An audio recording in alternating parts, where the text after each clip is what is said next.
And welcome to Lighting Essentials, Project 52, the Essential Group.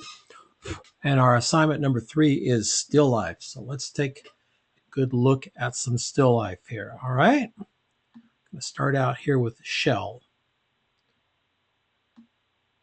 All right. Sorry, guys. I'm moving this GoToWebinar thing all over the place so I can get to my scroll bars here. Sorry.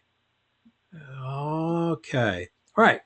So minimal depth of field. I don't know what this soft thing is up front here. It's a little distracting because there's nothing else to give me any idea what it is. Maybe it's there to designate water. It's possible. I don't know exactly what it is. I see some stuff back there. Maybe that's to make water. It's a little confusing to the eye. Your depth of field is great. We've got just really captured this shell right up front. Back part of the shell is going out of focus. I don't know if that shallow of a depth of field was the best choice for this shell. All these little ridges and things seem to be quite important, and maybe holding them, it's also not quite enough out of focus to make it really have that super slim depth of field. So while these are nice and sharp up here, this is just a little bit out. Now the sand is a lot out. That's fine. Background, that's fine. That helps define the object. But right here, I think maybe another aperture setting down would have been beneficial just to get this so it's as sharp as this. Then the entire part of the shell, the entire shell itself, stands out. So real pretty colors, solid exposure. Lighting looks pretty good. Lighting from the top looks pretty good. We got some nice texture down here. So a little bit of things that are confusing to the eye, but overall pretty good. Eggs for breakfast. Eggs for breakfast. Okay. Eggs for breakfast. We are using depth of field, very shallow depth of field. Keep this very front egg in focus, and this egg is starting to go out right about there. And once again, I'm gonna say that I think that we have too shallow of a depth of field. I'm not sure having the second egg go out of focus is beneficial to the shot. I don't know if it hurts the shot, but I certainly don't think it helps the shot. Now the background becomes very flat. It's great. It's out of focus. I love that. That's no problem with the out of focus part, but it's very flat. There's no interest to the light back there. Up front, we've got some nice interest to the light, but it looks like our light's coming from the front. When the light comes from the front, it's going to flatten everything. And where the eggs wrap around, nice roundness, nice dimension to it. Got a little bit of a highlight on top of this egg here, which I believe is probably this bright area back here, catching just the top and being reflected to us. Even though that's happening, in the back, it's just not working.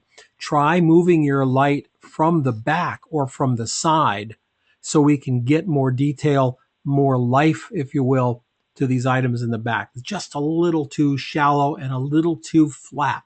The light's got to really help shape those objects. When to shape an object, think side light, backlight, top light. And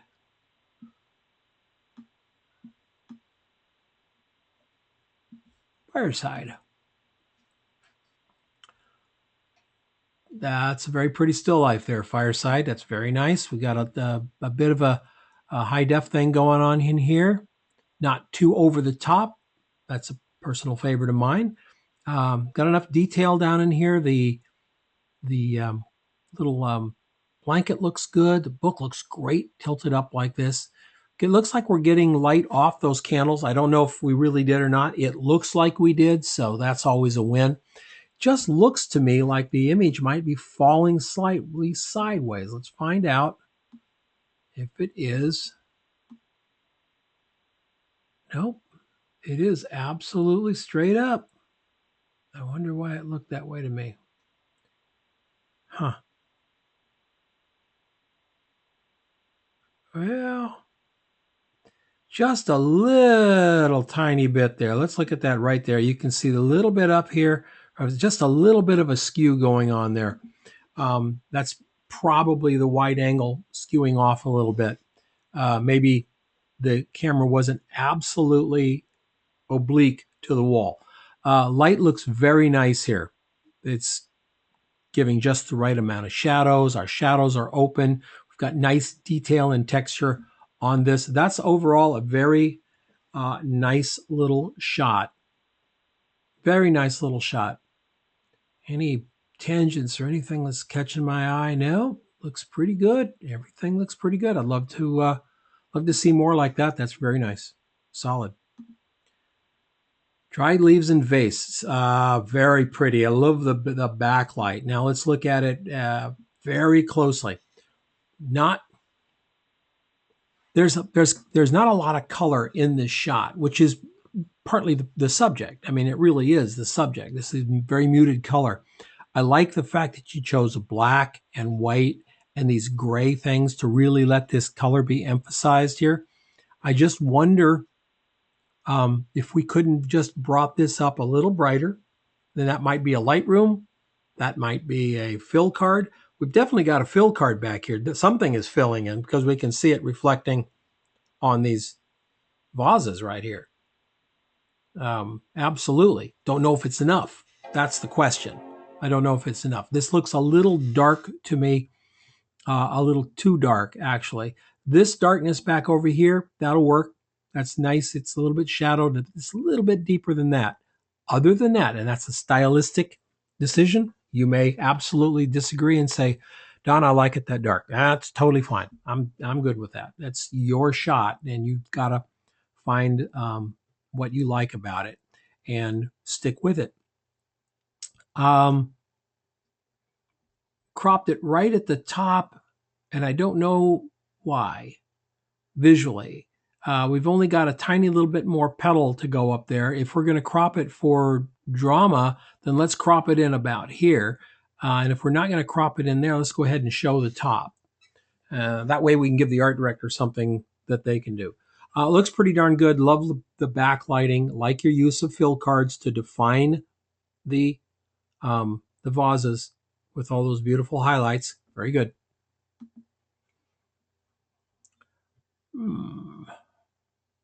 Oops.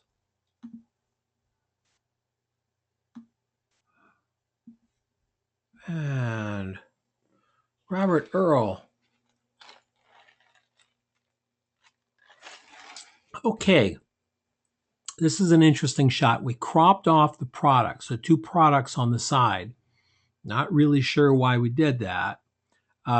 Using the painting as the background, that's very in the keeping of the style of the photograph. Yeah. The putting just the glass of beer in the shot as the only thing that's in the shot and cropping everything off is a gamble. I don't know if it paid off here. We've got a lot of dead space here. We're also not letting this beer really look bright and goldeny the way we should have beer look. One of the ways to do that is to take a white card, the same shape as this glass, lean it back or to the side, back here, lean it over here so it catches the light. If you're top lighting, lean it back, it'll catch the light and it'll light up this beer because the beer will then have a white, very bright card behind it and gives us a feeling of what we think of when we think of the beer. The limes down here just are not sparkling. I think it's because our light doesn't have a direction. It's very flat. It's everywhere, and it's not really giving it, because it's everywhere, it's not giving us a sense of style to the light or a sense of direction to it. So even if it was even if we were outside on a porch on a bar down in Rocky Point, we would have some sort of direction of light, even on an overcast day. So we've lost that. We've got very little shadow in here. I do like the idea. The painting in the background is kind of very old style, but I'm not convinced that we needed to crop these items off and then leave this big space, because the space just sort of hangs out there. All right.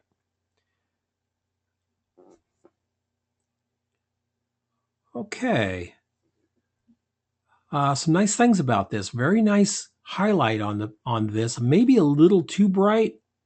Just yeah, a little too bright. It looks like it's a hot light, not a diffuse light. This one's nice. These are not that terribly good because they're just little specular. So it looks like a hot light brought down on it um, for the drama. And then it's not diffused, so we get the hard shadows. And that's fine. The hard shadows are fine. One way to do this is to take a very, take a scrim, like the center of a 5-in-1 or the center of a 6-in-1, those different scrims. Take that scrim and put your light source very close to the scrim. So instead of pulling it back from the scrim and having the whole scrim light up, you put the light source very close to the scrim, maybe 2 inches away. So now you do have a small source, which gives you the little harder shadows here, but the entire scrim melts away from that light. It just kind of lights up because of the light hitting it and gives you a wider, soft specular in these areas here without this little hard, little poppy thing. I do like what it's doing with the microphone up until it gets to this part. We've lost this part of the microphone, and I don't think we can. I don't think we can afford to lose this part of the microphone when it is the product that we're shooting, the thing that we're shooting.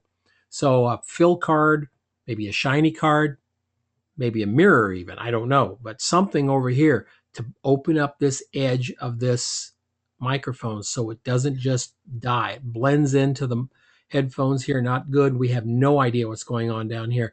We need to see this in that shot. Well, that's not a still life. That's unless that's a statue down there somewhere. Beautiful shot, nicely lit. Oh, that was me. I clicked the wrong arrow. I just critiqued somebody's picture. At least I said something nice about it, huh? Who didn't ask for a critique. So here we go. Green tea. Um, the lighting, as you can see, is all wrong. It's a specular light. We can't use specular light for liquids. We've got to use big diffuse light sources so that the liquids themselves can can see this. So, or this can see the liquids need to see the diffusers. And the glass, we've lost all of this in here. So you're going to have to keep working on your glass work. Think big white cards on both sides, just out of camera. Think top lighting to put the light as a highlight through here, and all of those types of things. So really, really think about it.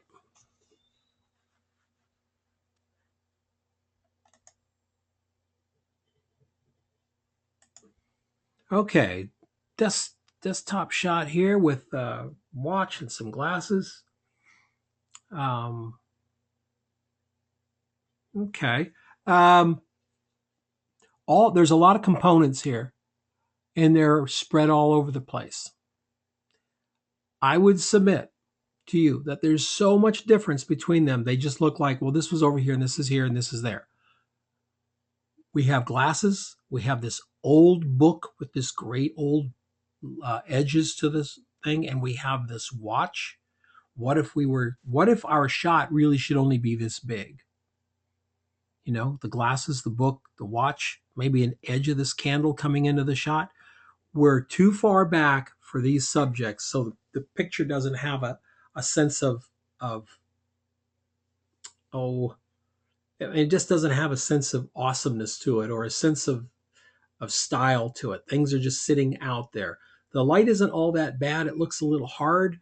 Got some hard shadows here that I don't think are helping sell the idea of the shot, but let's try to tighten everything up. Let's get it down to its essence. If it looks like there's too much space around it, there probably is. Okay. Whiskey by Mr. Steve. Um, wow, I like your horizon coming down low, breaking below the liquid in the glass. That's always important. And a nice amber feeling to the liquid here. We could get a little more with some foil back behind this. Very careful cutting job of the foil. You've got some beautiful highlights on the sides of the bar here, Steve, but we've lost our edge. We've lost that edge. We cannot lose the edge on that glass.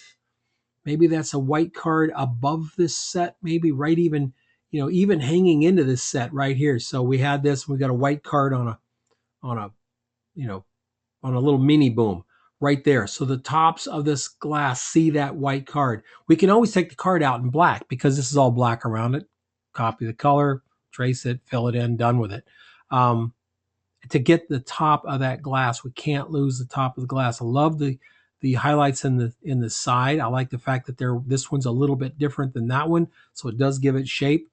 And I think we could have handled another card, a white card or something down here for this gold text, this gold badge or whatever you want to call it down here. Kind of losing that as well. We don't really want to lose that. We really want to see what's on that label, that embossed label. Those are very hard to do. Glass chess. Glass chess. All right, so we've got the candle appearing to light this, but of course the candle's behind it and this is in front of it. So we've got all this stuff up here. I don't know how this was lit. That's very interesting. Does he share this?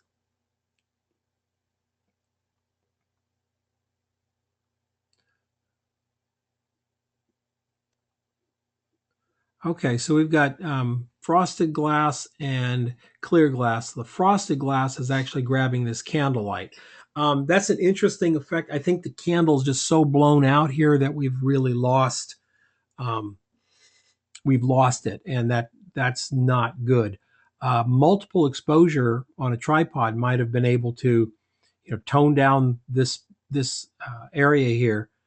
Then you just simply cut and paste the other candle in here, blend it down together. So we do have at least an edge of the candle, some color in the candle to give us this here. But it is interesting how the glass works. The candle light comes through the back of this and then hits the inside part of this glass and puts a highlight down the front of it. All of these have highlights coming down the front of them, when in actuality, the light is behind them. That's interesting.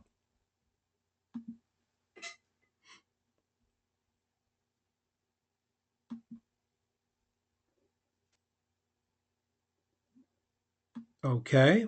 All right. So we've got the upside down glass, but and the candle's kind of cool, but what we have lost is the label. We don't want to lose the label. If we're going to do a glass bottle upside down and we don't want to have to get the label, then let's use one without a label, because adding the label to it means we want to see it. If we can find a glass bottle that has no label, just a shape, then we can do that. But there's just so much going on here. This is very difficult one too, because the label wraps around the back, as you can see, and there's text back there as well. Okay. Interesting.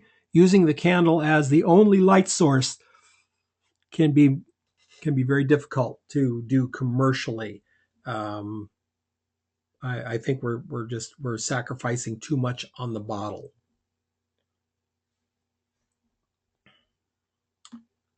And there we go. Still life with duck. Okay. Blue background, everything in here. This picture, we have these small highlights, and I think this picture calls for bigger highlights and more lighting to really make it pop. The duck looks a little blue. I mean, he's not really as bright as we want a yellow duck to be, at least on my screen. The props around it are great. The light coming from the front, I think, is the problem. It's casting shadows into these areas where if we brought the light from the back, we could get a highlight down the edge of the duck for maybe a um, more interesting lighting approach. Love the props. Composition is very good. Solid composition. You know, a little cropping out here, a little cropping out there. And yeah, that looks good. That's good. All right. Very good. And still life. Okay. All right. This is a hard one because it's kind of a leaf and a grapefruit, and um, I don't know what to say about this. We have it's natural light. Looks like natural light anyway. So we have some sunlight coming in and giving us some highlights here, but we really don't have much shape to this grapefruit. Everything else being so out of focus, we don't really have an idea what we're looking at. These leaves, even though they're defining themselves against the background by their sharpness, are so close in tonality to the background that we've really kind of lost that as well. I don't think this is the best um, the best still life. We need to find a way to do this. If we're going to do a found still life outside, you know, for me, I would make this a nature shot, but still, it is a still life in so many ways. If I was going to do this outside, I would try to find some grapefruits in a place where I could make it look more controlled, because there's very little control happening here, and we want to control every aspect of the image.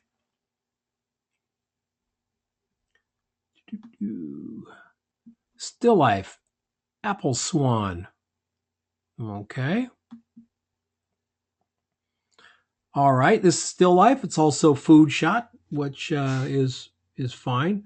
Um, the light is really pretty. I love the light coming from slightly. Well, it looks like it's coming from the side, so it's giving us a nice highlight here. Looks like it's coming from a little bit back behind because it's definitely throwing a shadow forward here. Good exposure all the way through. Um, there this looks like a little hot right here because we see this great texture we have in this apple. We're kind of losing it right there. And this part of the apple right here looks a little hot to me as well. I'd love to keep that texture with the overall exposure. That being said, there's something about the shot that's just a little flat, and I don't know what we can do about it. Maybe a little more contrast in here, maybe a little more clarity with your clarity slider, possibly. Do like the reflection of it coming back on the surface. That's very nice. But I do think that it's a little hot, a little hot, a little hot, and we can do better on that lighting. Make that lighting more. What's the word I'm looking for? More subtle, more definitive to really define the the shape of the apple. It's just a little bit funky for me. So, all right.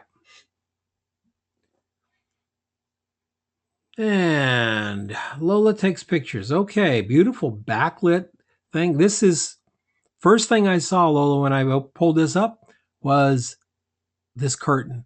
Showing me this black thing up here and then having the curtain. It's like, get that curtain over that wood so we don't have that bright area next to a dark area.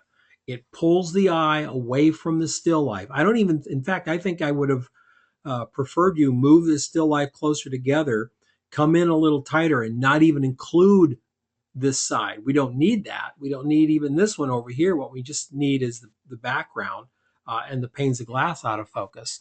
Your light's real pretty coming through all the glass here, and the flower petals are a nice touch, kind of loose there.